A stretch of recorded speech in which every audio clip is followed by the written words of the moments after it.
by a guillotine. A doctor named Guillotine had invented this new device to execute people with.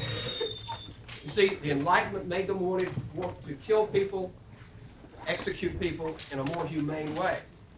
The old way, using swords and axes and other kinds of things, was spot. Religious leaders. See a priest in a saffron robe? Hang them.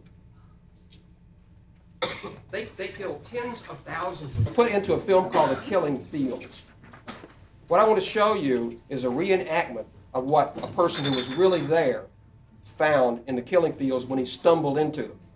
And what you're seeing, that reign of terror, different as it was in some sense at least, a lot like France's reign of terror. A massive killing within a country where the leaders of the country are killing their own people. To the extent that there are still places in France where you can find masses of piled skulls. So these events are somewhat alike, and I want to use this just to get you to focus on the horror of this aspect of a revolution. Not everything about the revolution is that way. This is an important part of that phenomenon. If you're bothered by looking at a reenactment, not a real thing, of course, where you're going to see remains of bodies out in this open country field,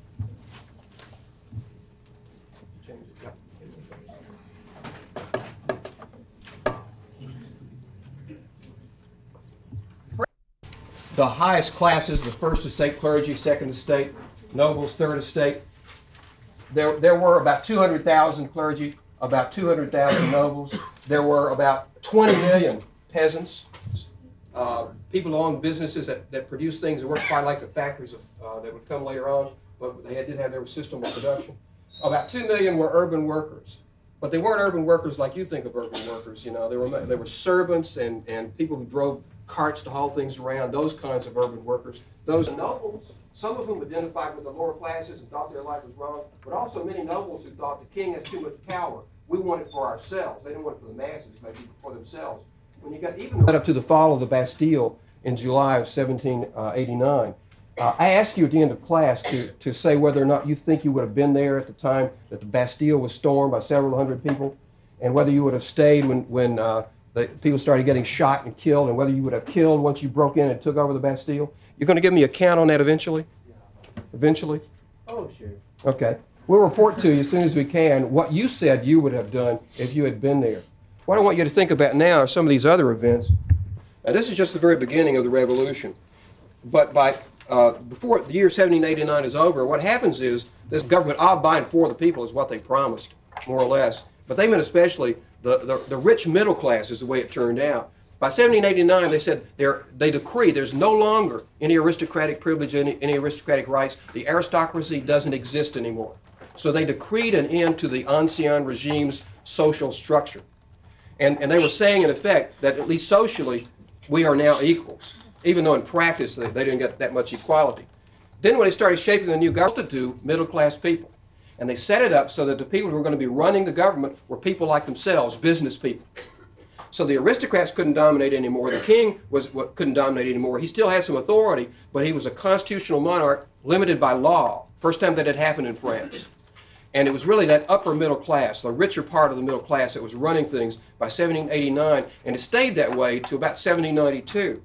What happens in the most general sense is that some of the middle class, like a man named Robespierre, I get his name on here, right here. Can you see his name? R-O-B-E-S-P-I-E-R-R-E. Robespierre is a lawyer. He's a member of the last people in Paris, so working people. And what he and others like him, who belonged to what we would now call a party, was a somewhat loose group compared to the old aristocrats, some of them of the upper middle class. They didn't, and when they wanted to oppose that, some of them started working to try to reduce the power of people like Robespierre. Well, what Robespierre did to keep his power was he started organizing to attack his opposition in France. And eventually he attacked them with the Reign of Terror. Today we're going to explore the ethics of genetic screening. Genetic screening. By the end of today, hopefully, if your objectives are all met, you should be able to distinguish between the types of genetic screening, define genetic screening, describe this shaky history, and boy, it is shaky, and I'm going to get into that. And I had 3 people remind me not to get too long-winded because I want to finish. Who were they? All right, make sure that you keep me on time. And list some of the major ethical problems that can and do arise when we implement screening programs. Illinois, Michigan, or Kentucky, after 1967, then you all have been screened. You were screened in the hospital after your first meal. Let's take a look at what the definition of genetic screening is. It's the testing of fetal populations. Now stop right there at that clause. What does that mean? Huh? Groups of individuals. Think of screening like we do a sieve, like we would screen things through a screen with a certain diameter. You know, we're looking for, say, rocks that are about that big, and we have sand, and we screen them all through, and we screen the sand. We're looking for the people that drop out of as a result of testing a large population.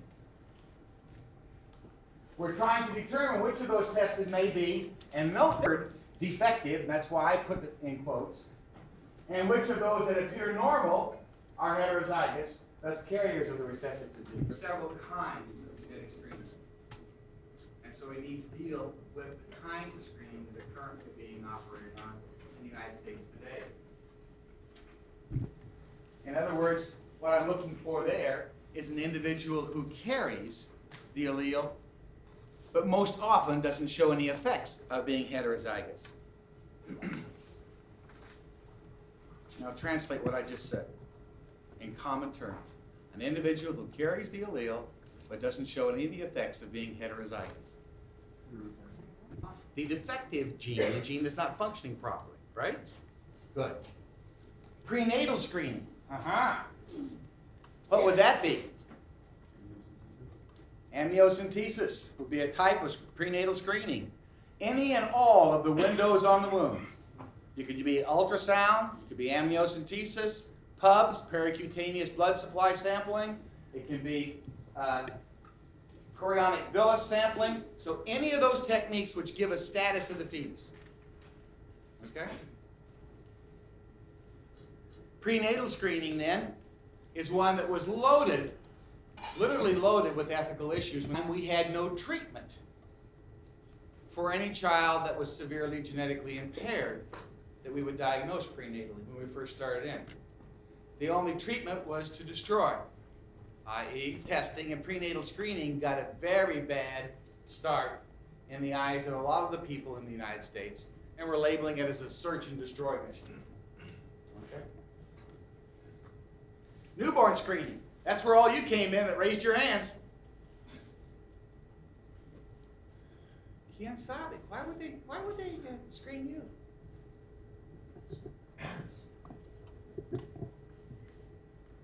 Huh? They started in with PKU screening, but they expanded it on heavily on newborn screening. You're screened for at least 7 things here by state law, and you'll get to them when I get to the computer program.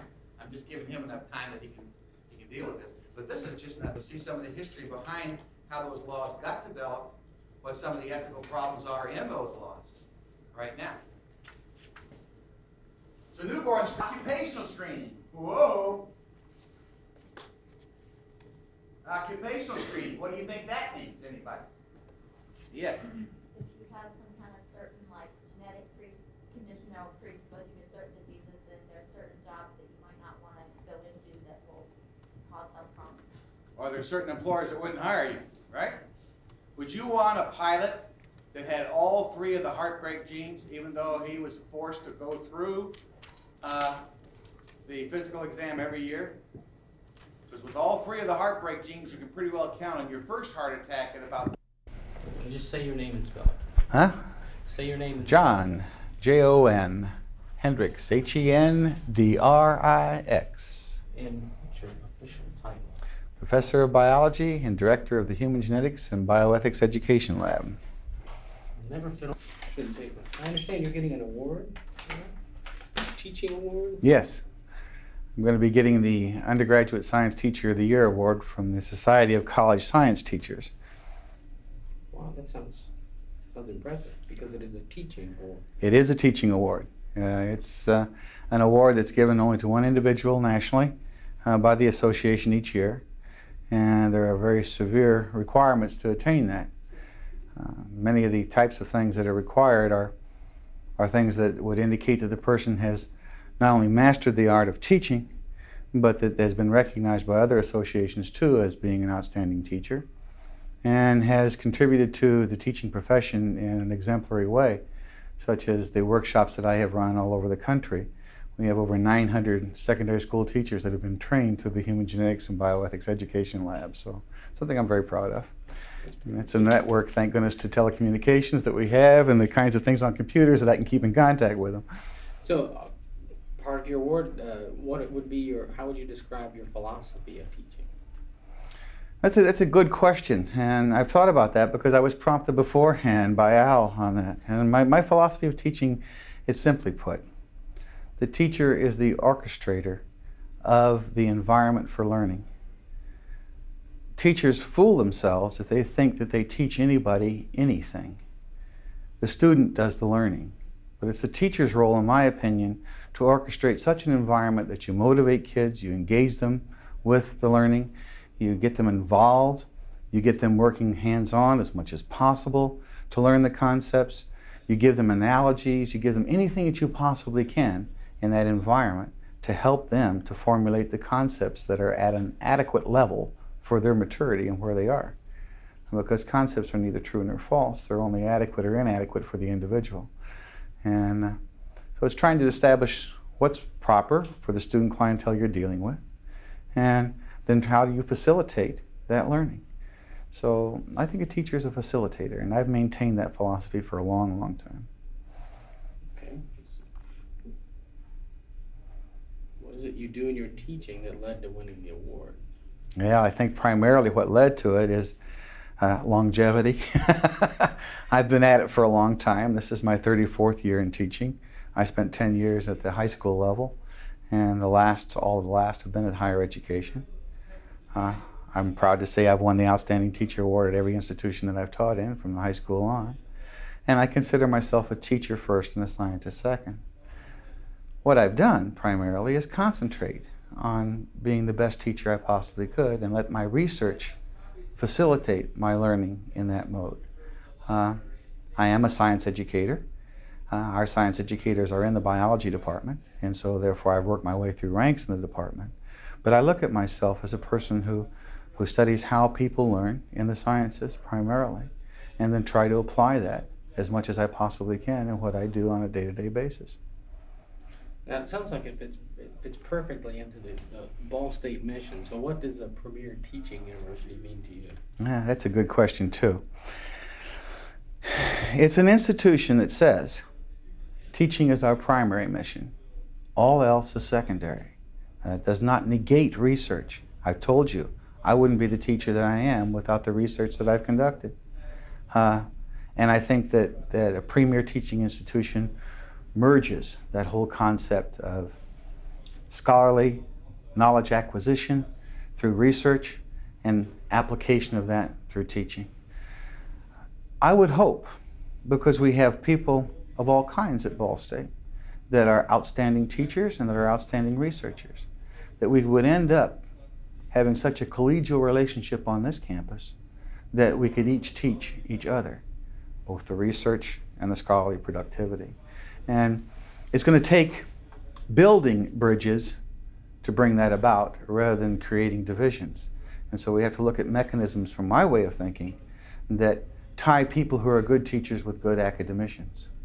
I wouldn't be teaching genetics today if I hadn't had that marriage with Dr. Tom Mertens in this department, who's now retired. Tom taught me everything I know about genetics, and more sometimes than I cared to know. But it's been a wonderful thing for me, content-wise, and I hope that I taught Tom, as he was here too, some things about teaching. And I think that kinds of friendships and collegial relationships can do much. And therefore, that's what a premier teaching institution means to me. What does that mean to the students? To the students, that means they get the best of both worlds. They get current, up-to-date concepts in their majors and their disciplines, They get a well-grounded general studies program so they understand what a liberal education is and how that stands for them in solving problems that they will face all of their life. And they get the ability to conduct research with people at the institution, both at the undergraduate and graduate levels in their disciplines. So that's what it really means to me. Anything else you'd like to add? Nothing except that I'm humbled by the award. It's a very nice thing to have happen to anyone. And I think that I know that I represent many, many outstanding undergraduate science teachers as I accept that award. Very good. We're rolling. Okay. Oh, yeah, okay, go We ahead. get all that other stuff on there? Yeah, That's we great. could do Thanks, James. Tell me in your words, what does a premier teaching university mean? An institution where the faculty are very dedicated to their teaching programs, to their students, where they are continually examining, analyzing, revising what they do in a classroom or a laboratory or a studio, where they can bring together both the what I call core academic part of what they do and the creative aspects of what one does in the places I mentioned to you, classrooms, laboratories, and studios. So Ball State presents itself as a premier teaching university. What's the advantage of saying that to the students? What does that mean to students? I think it means to a student that once you come on this campus, you can be assured that the very finest faculty who take the kind of pride in their craft that I have spoken about will be the kind of individual that they will encounter in classrooms, laboratories, and studios. That we have faculty here who take a great deal of pride in what they do. And I think that's very important as far as what our students can expect when they come onto our campus. The two awards that Barber and Hendrix have been given, Right. that tends to validate our theory. It's very difficult to get that kind of external validation in any field of academic endeavor, and to have two of our most successful teacher scholars, John Barber and John Hendrix, receive that kind of validation. In the case of the American Historical Association, I'm a historian, I know how important that is, and that is the first award that that very important national group has ever given to anyone at Ball State University. John Hendrix is a faculty member I've known for many, many years, and to have him designated as an outstanding teacher of science is also validation to a career that has been spent here with tremendous dedication to undergraduate science students and students in the Honors College as well. They are just two examples of what our campus has to offer. They are indeed just two examples, because I like to think, though, John Hendrix and John Barber have received this monumental national recognition, there are scores of other Ball State faculty members who could be accorded the same kind of recognition. So what do we want the public to know about us when we talk about premier teaching and these kinds of national recognition that says, yes, indeed, Ball State is that? I think it's a statement to the public that when students come to Ball State University, they know that they are going to have faculty who care deeply about what sorts of things they do in our classrooms, laboratories, and studios, that they are going to have faculty who place teaching uppermost in their approach to working with students.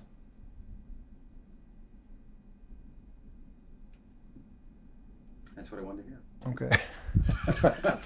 In one way or another. Yeah. Few as I tie, I used to wear a tie. You rolling? We're rolling. Did you need your white balance? Are you okay? Okay. What does premier teaching university mean to you? Ball State, is large as many institutions go, but it has the attitude toward teaching that a small liberal arts college has, where the faculty and administration in a small liberal arts college makes teaching just everything, and publication, not many people are involved in that. Ball State has more of an emphasis on research and publication than those kinds of institutions, but it still has that kind of small liberal arts college attitude toward teaching is the most important activity you do. And more important than that, Ball State faculty and administration really do act on that principle.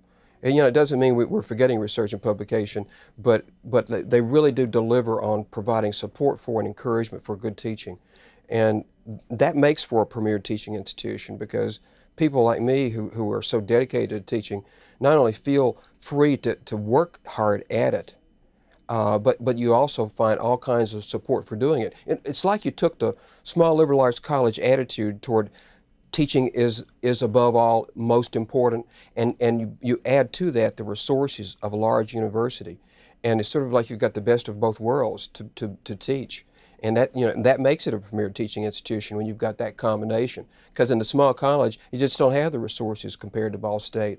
And usually in a university this size, you don't have the attitude emphasizing teaching that much. Put both together, you got a premier teaching institution. So where's the benefit to the student then? How does the student play on it? Benefit to the student is, I can deliver to those students in energy and enthusiasm and hard work and resources, technology, materials. I can deliver to them with more to make the teaching really effective than I could, honestly, at any institution I personally know about. I've only taught full-time at 3 or 4, but I've had contact with a lot of faculty members in a lot of other universities and colleges, because I've done a lot of work on improving college instruction. Been to a lot of conferences, put on a lot of workshops, and honestly, I've never been associated with any institution that put it all together as well as Ball State does. The award that you've been presented tends to validate the fact that you as an individual now epitomize the qualities maybe you just mentioned and the opportunities you've had here at Ball State. It recognizes that fact from, I think, 2 perspectives. You as a quality educator, and the university providing you the opportunity to accomplish that.